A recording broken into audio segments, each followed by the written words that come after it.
All right, guys, in this video, I'm going to show you how to add and subtract polynomials. All right, so on page 3, you'll see a section in the middle of the page that says adding polynomials. There are two ways that you can do this. There's the horizontal method, which is probably the method that is used most often, and then there's the vertical method. So let's start with horizontal. So here's the example we've been given. It's 2x squared plus x minus 8, and we're adding it to 3x minus 4x squared plus 2. All right, so really all we need to do here is combine like terms and then simplify. So what that means is I am going to take a look at each term and see if it has anything that is similar to it in the other set of parentheses. So for example, I have 2x squared and negative 4x squared. And in fact, I think I'm going to use some different colored pens here so you can kind of see what I'm doing. So 2x squared and negative 4x squared are like terms. Together, they make negative 2x squared. Remember, the squareds don't change, you're just combining them together. So 2 minus 4 is negative 2.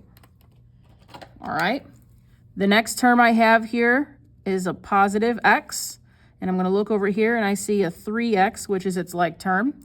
So x plus 3x is 4x. And then I have a negative 8 and a 2, which are also like terms. Negative 8 plus 2 is negative 6. Now, the last thing you would need to do here is make sure that it is in standard form. Every problem you do in adding or subtracting needs to be in standard form when you're finished. Now, lucky for us, it's already there. So I'm just going to rewrite it. You wouldn't have to do this on a homework assignment or on a test or anything like that, but I'm going to go ahead and write it out again. So negative 2x squared plus 4x minus 6. And again, the reason I knew that this was already in standard form is that they're in order from biggest exponent to smallest. So this exponent is 2, this one is 1, this one is 0. So 2, 1, 0, it's going down. All right, now we're going to take the exact same problem here and we're going to do it vertically. So the vertical method is exactly as it sounds. You're going to take the two things that are being added and put them on top of each other vertically. So I'm going to rewrite this first one, 2x squared plus x minus 8. And then I'm going to put the second one right underneath it. And I'm going to line them up based on their like terms. So here's what that means. 3x is going to go underneath the x, and there's no sign in front, so that means it's positive. Negative 4x squared is like terms with this 2x squared here, so I'm going to put it here. But remember, there's a minus sign in front, so you have to keep it with it. So negative 4x squared. And then I have this 2, which is a like term with the minus 8. So I am adding all of this together. So 2x squared plus negative 4x squared is negative 2x squared. X plus 3x is 4x. And negative 8 plus 2 is negative 6. So as you can see, you get the same answer regardless of which method you use. It's kind of just a personal preference here. If you prefer the horizontal method where you just combine like terms and then simplify, that's fine. If you want to use the vertical method, you could do that as well. It doesn't matter to me at all. All right, down at the bottom of page 3, this is a try it section.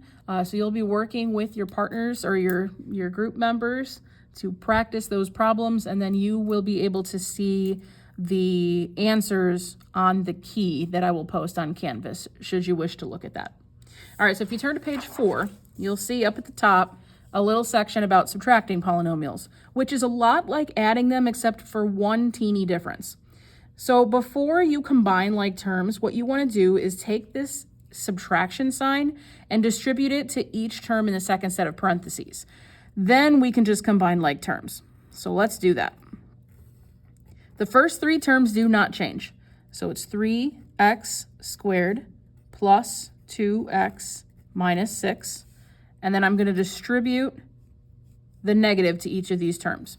So negative 1 times x squared is negative x squared. Negative 1 times 2x is negative 2x. And negative 1 times 3 is negative 3. Then we're going to do the same thing we just did.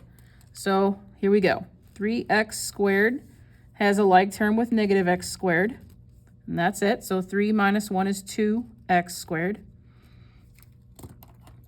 Next, we have a 2x.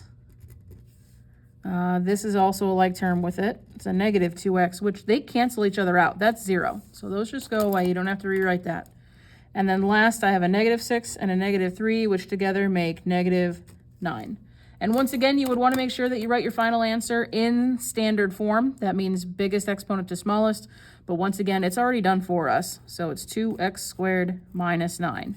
That is the subtraction answer for this problem. And that's it. That is how you add and subtract polynomials.